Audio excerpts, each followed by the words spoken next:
Paz do Senhor, irmãos, tudo bem com vocês? Bom, eu estou aqui para trazer mais uma palavra de hoje, do dia 27/5/2018, meditação em Deus. E a palavra de hoje, ela se encontra no livro de Atos 7, e versículo 58, 59 e 60. Amém? Vamos lá. E expulsando-o da cidade, o apedrejavam. E as testemunhas depuseram as suas vestes aos pés de um jovem chamado Saulo.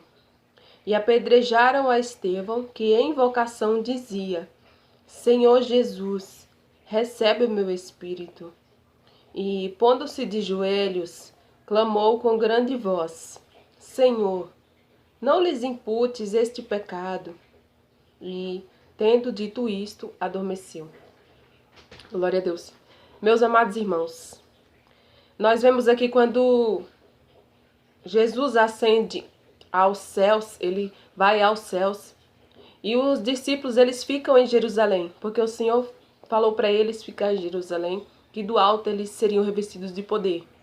E quando eles recebem o batismo no Espírito Santo, eles ali são conduzidos pelo Espírito Santo a fortificar a igreja, ou seja, a levar o evangelho de Deus. E ali todos os discípulos já levavam o evangelho, só que ali depois os discípulos se ajuntaram, Pedro, os apóstolos e aqueles que já estavam junto com eles depois da pregação de Pedro, né, ali no cenáculo. E todos aqueles ali que estavam junto com ele, houve uma contenda acerca das viúvas dos gregos com as outras viúvas, né? Então ali eles estabeleceram diáconos para cuidar das viúvas, cuidar das outras coisas, para que eles não perdessem tempo para poder levar a palavra. Porque senão, se eles ficassem cuidando das viúvas, né, a palavra ia ficar mais fechada. Então foi uma decisão dos apóstolos estabelecer diáconos, e eles estabeleceram 7 diáconos, e um deles foi Estevão. Era um homem cheio do Espírito Santo, cheio de poder e cheio de autoridade. E nós vemos aqui no capítulo 7 que fala sobre Estevão. Fala ali que ele foi pregando desde o início ali da palavra do Senhor até Jesus Cristo. E aqueles homens, eles rangiam os dentes, né? Aqueles sacerdotes, aquele povo que estava ali, eles não queriam nem ouvir o que Estevão estava falando. Só que Deus estava usando tremendamente. E agora nós começamos a entrar exatamente na palavra que eu quero falar com vocês hoje. Havia um jovem ali chamado Saulo, que todos aqueles que estavam ali no momento que Estevão foi apedrejado lançavam as suas capas aos pés de Saulo. E mais na frente nós vemos que ele consentiu na morte de Estevão. E aqui, esse homem era um fariseu. Esse homem, ele conhecia a lei de Deus, a lei mosaica. Ele conhecia bem a lei de Deus, ele sabia muito a lei do Senhor, porque ele foi instruído aos pés de Gamaliel, que era um doutor da lei, né? Era tipo o chefão da lei ali, que conhecia a lei de ponta a ponta. E nós vemos aqui que esse rapaz chamado Saulo, mais para frente aqui nos próximos capítulos, nós vamos ver que ele faz arruaça em Jerusalém. Onde ele achava um crente, um cristão, ele pegava e prendia e levava até a sinagoga. E esse homem, ele estava tão enfurecido por ouvir a pregação a respeito de Jesus, que ele ficou atormentado praticamente. E ali ele foi, ali em Jerusalém mesmo, onde ele estava, foi até o sumo sacerdote, que devia dar exemplo, porque era sumo sacerdote, e foi pedir cartas para Damasco, para todos aqueles que ele achasse no caminho, que seguisse esse caminho, que ele dizia, essa seita, né? Ele dizia assim, ele trouxesse preso a Jerusalém. E ele consegue. E esse homem vai no caminho. E esse homem, ele vai com aquele povo que estava com ele. Só que ali, perto de Damasco já, um resplendor de luz do céu aparece, o seca, e ele cai ali no chão. E o Senhor fala com ele: Saulo, Saulo, por que me persegues? E ali ele fala, quem é, Senhor? Aí o Senhor responde para ele, eu sou Jesus a quem tu persegues. Dura para ti recalcitrar contra os aguilhões. E ali ele pergunta, Senhor, o que queres que eu faça? Aí o Senhor manda ele entrar na cidade, e lá ia ser dito o que ele havia de fazer. E ali na cidade, ele fica na casa de Judas. E depois o Senhor fala com Ananias, que era um discípulo do Senhor, que morava ali em Damasco. Fala para ele, vai na casa de Judas, à rua direita, que tem um jovem lá de Tarso, chamado Saulo, o qual está orando. E quando Ananias, vocês imaginam, irmão, quando Ananias escuta isso do Senhor Jesus, mas Senhor, esse homem estava fazendo arruaças essa semana já em Jerusalém, prendendo os cristãos, fez uma arruaça tão grande, maltratando a mulheres e homens, puxando pelos braços, machucando e batendo. E nós vemos mais para frente que ele mesmo diz, ali quando ele está perante os representantes da lei, né? Mais para frente, no finalzinho, lá pro final do livro de Atos, diz lá que ele batia no povo dentro da sinagoga. Ele mesmo açoitava mesmo, o povo não estava nem aí. E esse homem vai e obedece à voz de Deus e vai à casa de Judas. Quando ele chega lá, ele encontra Saulo, porque Deus já tinha dado uma visão para ele que Ananias ia até lá e impor as mãos sobre ele e ele ia voltar a ver. Porque no momento que ele caiu ali, ele ficou cego, ele ficou sem enxergar, ficou 3 dias sem enxergar, nem comeu, nem bebeu. Acho que foi um momento, irmãos, de reflexão para ele. Que ele foi pensar em tudo que ele fez. Porque com certeza não tinha muito tempo que o Senhor Jesus tinha ascendido aos céus, né? Que aqueles fariseus fez aquela junta toda, o sumo sacerdote e aquele povo todo ali que era para servir a Deus, mas não servia coisa nenhuma, e juntou com Judas. Então, com certeza, Saulo, por ele ser um jovem, com certeza ele pegou um pedaço dessa parte, um pedaço desse tempo aí, que Jesus estava aqui, que Jesus pregava, né? Que Jesus, pode-se dizer assim, tinha deixado já no finalzinho assim as instruções para os discípulos. Com certeza os fariseus comentavam um com o outro, esse tal de Jesus, e por ele ser um jovem, talvez ele poderia ter escutado alguma coisa sobre Jesus, ou não sei, né? Ele, por conhecer a lei, ele devia muito bem conhecer a Jesus, porque, como conhecedor da lei, o livro de Isaías é praticamente Jesus Cristo, né? Inteiro. A Bíblia toda é Jesus. Cada livro da Bíblia traz Jesus de uma maneira, né? Então, esse homem vai a Damasco, mas o seu plano de pegar os crentes, né, foi por água abaixo. Então ali ele recebe a imposição de mãos de Ananias e ele vai e com as cartas que ele veio, irmãos, imagina a situação. Ele veio com as cartas de Jerusalém para as sinagogas de Damasco para poder ter ali a autorização de catar os crentes ali dentro. Agora ele chega com aquelas cartas tudo amassadas e começa a querer pregar no meio da sinagoga. Você imagina a situação de todo mundo ao redor ali, que estava ali para ouvir a palavra. Aquele homem que praticamente há 2 dias ou 3, não sei quantos dias, estava catando os crentes em Jerusalém, batendo, maltratando, fazendo arruaça, prendendo a todos que ele encontrava. Não era só um, era todo, era menino, era tudo. E agora ele quer pregar. E agora, irmãos, ele quer pregar. Agora ele quer falar de Jesus. Ele não quer nem saber de nada. Ele quer pregar a palavra de Deus. E ali, ele começa a pregar em Damasco. Só que o povo de lá ficou tão atormentado que queria matar ele. Então ele, sabendo daquilo, ele ficou sabendo, os discípulos do Senhor que estavam ali foram e desceram ele pelo muro, porque o povo já estava às portas para pregar ele. Então teve que descer pelo muro. Você imagina a situação. Com certeza era à noite, eu imagino. Eu creio que seja, né?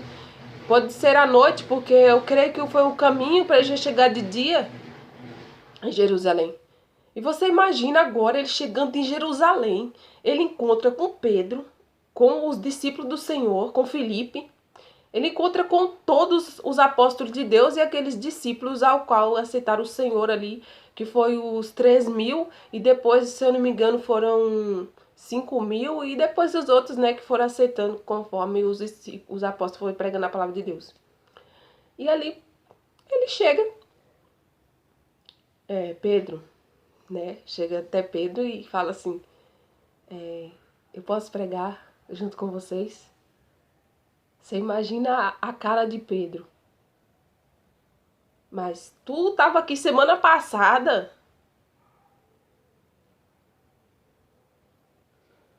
querendo matar nós, arrancar nossa cabeça, agora tu quer pregar.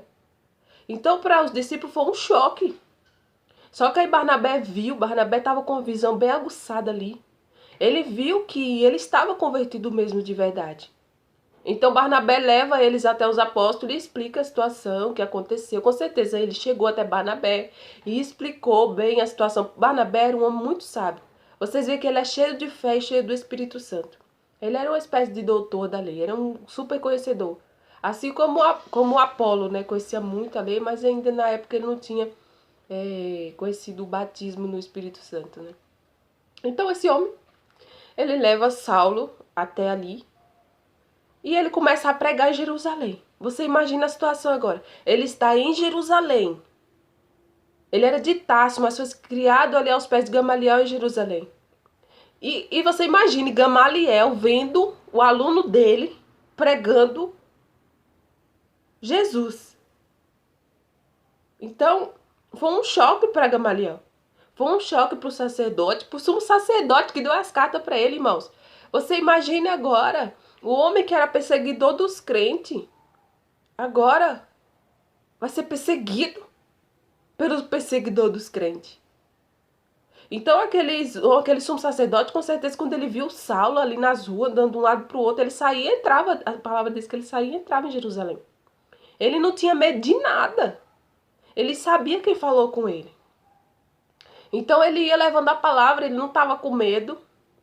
Ele levava a palavra de Deus e convencia a muitos. Muitos ficavam chocados, abismados. Meu Deus, esse homem tá doido, só pode ter pirado. Esse homem que condenava essa tal de seita que eles diziam agora participa do tal caminho que ele perseguiu. Então, irmãos, foi um choque. Foi um choque. Foi como você pegar e misturar água gelada com a quente. Sabe? Uma coisa assim, meu Deus, que não tem explicação. Mas quando Deus quer fazer uma coisa, não existe impedimento. Então esse homem, que outrora perseguiu os crentes, estava ali no meio dos crentes agora. Sou crente, batizado no Espírito Santo. Glória a Deus, aleluia. E ele estava ali, não estava com medo de nada mais. Ele não tinha medo de nada. Ele não tinha medo de morte, ele não tinha medo de pedrada, ele não tinha medo de naufrágio, ele não tinha medo de mais de nada. Ele só queria levar a palavra de Deus. E ele tinha um chamado, né? Porque Deus falou assim, ó, o Senhor Jesus falou assim para ele: Ananias, vai lá, porque ele é um vaso escolhido para mim. E eu vou mostrar para ele quanto ele deve padecer pelo meu nome. Ou seja, ele plantou tudo aquelas coisas ali. E agora Jesus ia colocar ele no estreito para moldá-lo. Porque quando Deus ele quer fazer uma obra na vida de alguém, essa pessoa tem que ser moldada. E nós vemos, irmão, quando ele vem para Jerusalém, o povo que estava ali, os gregos que estavam ali, queria matar ele. Então os discípulos, os apóstolos vêm dessa situação, o acompanhou ele até Cesareia, que era a cidade de Filipe. E de Cesareia ele foi para Tarso. Ele ficou um tempo morando em Tarso ainda, né? Nós vemos que ele só saiu de Tarso quando algumas pessoas começaram a pregar em Antioquia. Barnabé foi para Antioquia e quando Barnabé viu que em Antioquia o evangelho já estava propagado, né? A coisa já estava mais avançada. Ele teve a visão de pegar Saulo, né? Pegar Paulo lá em Tarso. Então ele vem para Antioquia. E ali começa mesmo mais forte ainda o ministério dele. E o que eu quero dizer com tudo isso? Irmãos, se o vídeo parar, eu vou continuar no outro vídeo, tá bom? O que eu quero dizer com isso é o seguinte. Deus, ele não precisa que você... Bom, irmãos, continuando o vídeo que parou aqui, como eu tava falando. Deus, quando ele tem algo na vida de alguém, ele não vai chamar aquele que acha que precisa estar pronto para fazer a obra. Não, ele não vai chamar esse que acha que precisa estar pronto. Ele vai chamar aquele que não está pronto mesmo. Porque é o que não está pronto que ele precisa moldar. É o vaso que não está pronto. É o vaso que só está amassado. O lodo amassou tudo e está só o barro na mão. Ele não está pronto. Ele precisa ficar pronto ainda. Então era necessário Deus fazer isso na vida de Saulo.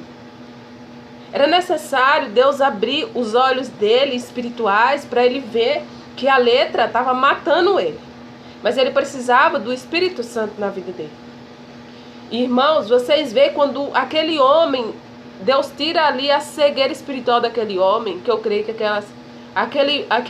aquelas escamas que Deus estava tirando dos olhos dele, que caíam como escamas na hora que ele começou a abrir o olho, espiritualmente falando, poderia ser ali as escamas espirituais do pecado dele, né?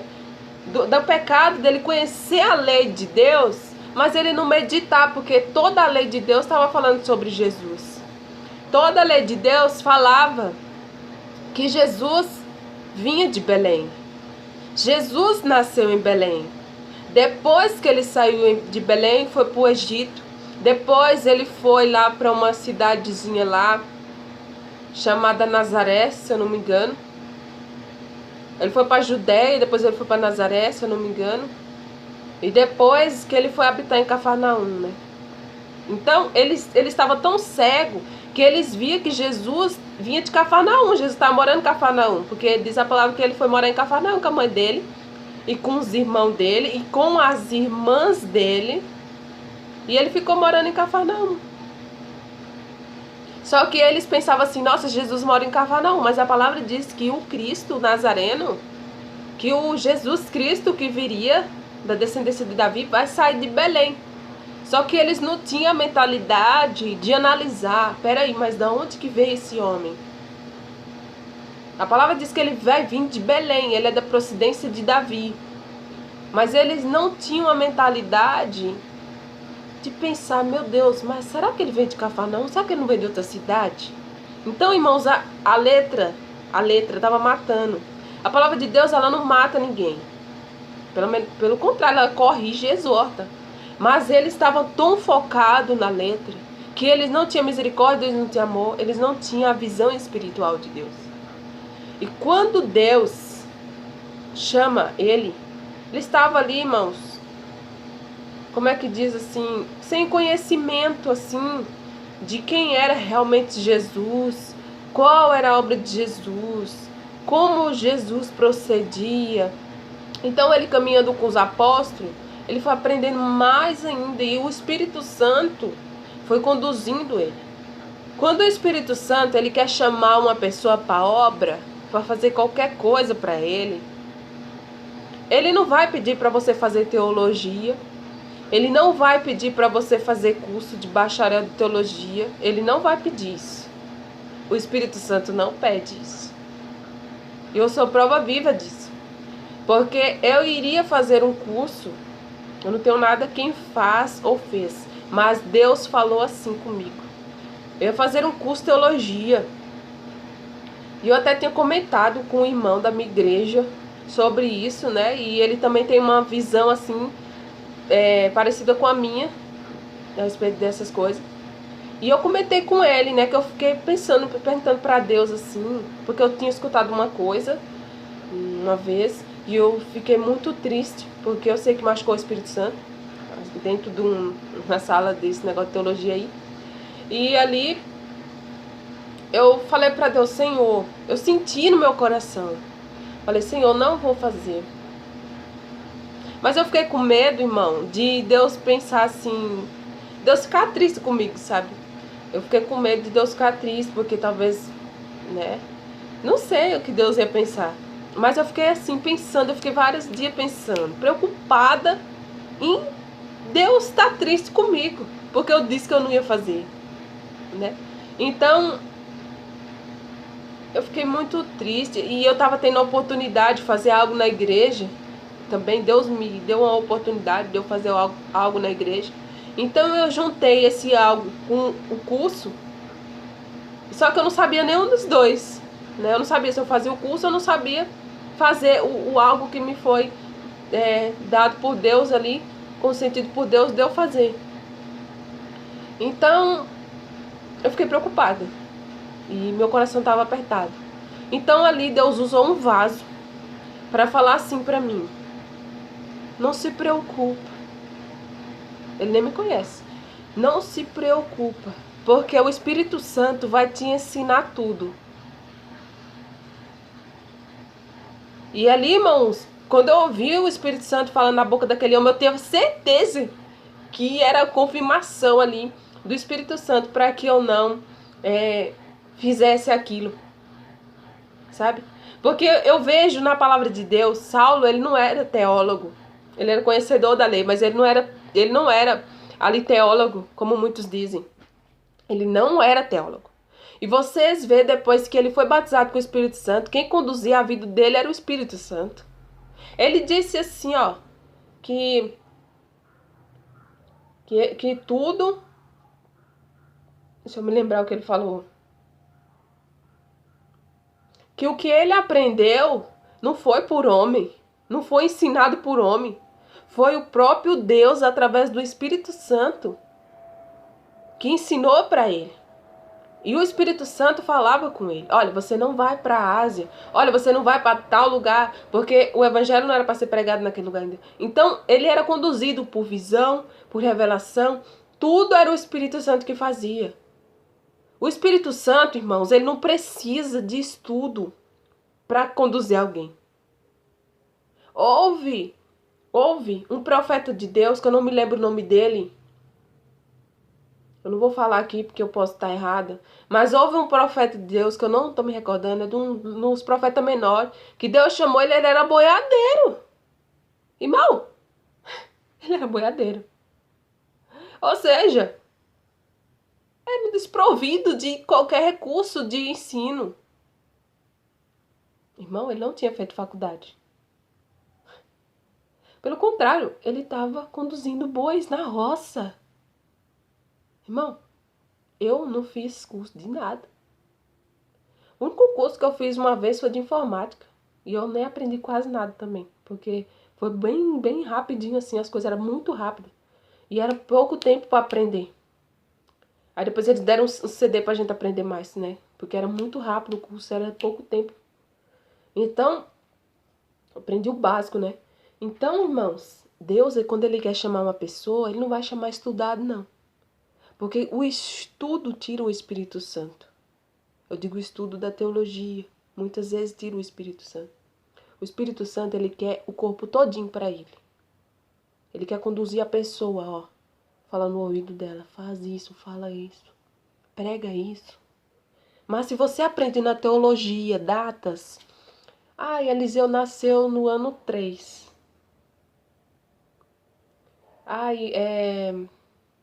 1954, Jesus voltou, não sei o quê. Não. O Espírito Santo, ele mesmo quer conduzir a igreja dele. Ele mesmo quer falar aos ouvidos do povo, ó. Tá vendo aquela pessoa? Ela precisa de oração, ela precisa de ajuda, ela tá com demônio. Ó, vá visitar fulano. Entendeu? É assim que o Espírito Santo faz. O Espírito Santo, ele não vai chamar nenhum capacitadinho. O Espírito Santo, ele vai chamar aqueles que deixam ser moldado por ele. Que passa mesmo na peneira, no funil. Mas que ouve o Espírito Santo e faz a obra conforme o Espírito Santo quer. E parece loucura, mas é essas loucuras mesmo que Deus gosta. Deus gosta dos loucos, por isso que eu sou louco. Então, meus amados irmãos, essa é a terceira parte do vídeo. Como eu estava falando para vocês, o Espírito Santo, ele não vai chamar capacitado. O Espírito Santo, ele vai chamar pessoas que estejam em sinceridade, que sejam verdadeiras, que sejam sinceras com Deus. É necessário ser sincera, é necessário se esforçar, é necessário fazer as coisas para Deus com zelo e carinho. O Espírito Santo, ele escolhe os desprovidos que demonstram não ser nada. Aqueles que são pequenininhos mesmo, porque os grandes ele vai abater. Então, aqueles que são pequenininhos, é esses que Deus usa. Por isso que as pessoas não entendem as coisas milagrosas que Deus faz, porque eles são carnais, porque eles não conseguem entender que Deus, quando ele tem um chamado na vida de alguém, seja qual for o ministério, seja para pastorear, seja ali para fazer uma obra evangelística, ou seja, um diácono, eu não sei, ou qualquer outra coisa na igreja, um obreiro, ou alguém que vai só varrer a igreja, ou alguém que vai ficar na porta recebendo as pessoas, que seja o que for. Deus, ele vai escolher os imperfeitos mesmo, porque ele vai aperfeiçoar do jeito que ele quer. Porque quando a pessoa ela já está dizendo que ela já está pronta, Deus não vai chamar essa pessoa que está pronta. Porque ela está pronta por ela mesma. Deus vai chamar aquele que não está pronto, aquele que não sabe ler, aquele que não sabe nem, nossa, não tem nem conhecimento muita coisa da Bíblia. Mas tudo que ele sabe, o Espírito Santo ensinou para ele quando ele era jovem. E depois que ele ficou mais velho, mais idoso, tudo que ele aprendeu, o Espírito Santo faz ele lembrar. O Espírito Santo é que faz nós lembrar as coisas. A palavra diz isso. Tudo aquilo que foi ensinado é o Espírito Santo que nos faz lembrar depois. As palavras de Deus, irmão, elas não é difícil de compreender. Somos nós mesmo que somos sonso e nós não conseguimos captar a grandeza de Deus. As coisas de Deus, elas é loucura. Quando Deus tem um chamado na vida de alguém, que é uma pessoa, nossa, meu Deus, olha essa pessoa. Porque ele vai ver a sinceridade lá no coração da pessoa. Ele vai querer, claro, que a pessoa seja santa e se santifique cada vez mais, tanto por dentro como por fora, mas ele vai olhar lá dentro. Sabe, assim como eu tô olhando para você? Ele vai olhar lá dentro de você. E ele vai ver lá no teu coração se tem avareza, se você tem um olho nas coisas dos outros, se você quer derrubar o ministério dos outros, se você quer subir no lugar do pastor da sua igreja, se você faz por bajulação, se você quer se amostrar, dizer eu sei. Não. O Espírito Santo, ele confunde aqueles que acham que sabe. Por isso que as pessoas não entendem. As pessoas não entendem, porque as pessoas falam, nossa, como você aprendeu alguma coisa? Como você conseguiu aprender isso? Não é nós, irmão, é o Espírito Santo que ensina. Porque quando nós achar que nós sabe, coitado de nós. Porque é a hora que o Espírito Santo, ó, sai. E você fica oco, vazio. Aí os demônios vêm e entram em você. Porque você fica soberbo, presunçoso, vanglorioso. Por isso que quando Deus tem um chamado de ministério na vida de alguém, ele vai chamar e vai ser chamada forte. E vai confundir a muitos que não dá valor para a pessoa. Espírito Santo, ele não vai escolher pessoa bonita. O Espírito Santo, ele vai escolher um coração quebrantado e humilde e sincero, que não vai roubar da igreja e que não vai passar a mão no que não é dele. E que vai fazer para Deus por amor e sinceridade. É esse crente que o Espírito Santo está procurando e ele não está encontrando, não. Ele não está encontrando, irmão. Ele não está conseguindo encontrar. Irmãos, ele é tão bom, tão maravilhoso. Ele quer tanto entrar na igreja, ele quer tanto falar, sabe? Mas o anel da teologia, sabe, aqui no dedo, ó, o anel da teologia no dedo,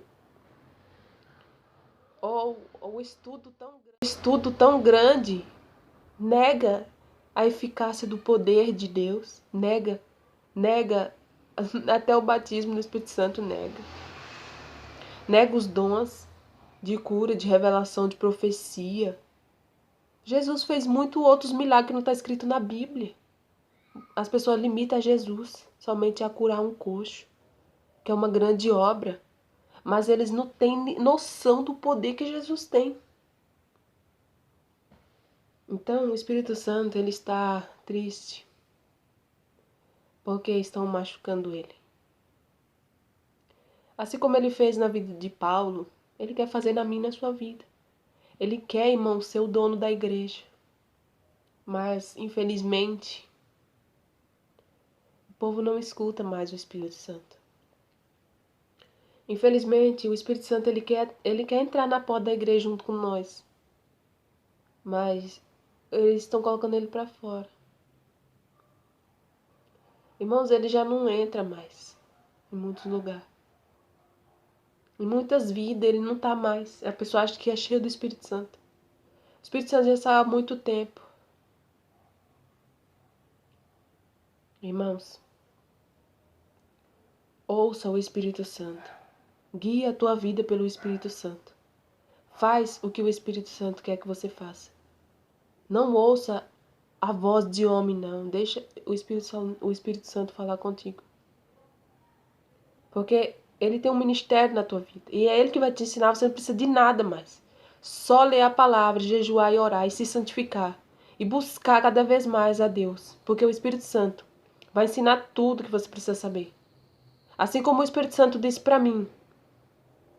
Ele vai fazer na sua vida também. Porque eu não sou nada, não tenho nada. Sou pó miserável. Mas ele vai fazer na sua vida também se você der lugar para ele. Amém? E eu deixo essa palavra para vocês. Em nome de Jesus. Que Deus possa abençoar cada um de vocês. Ouçam o Espírito Santo.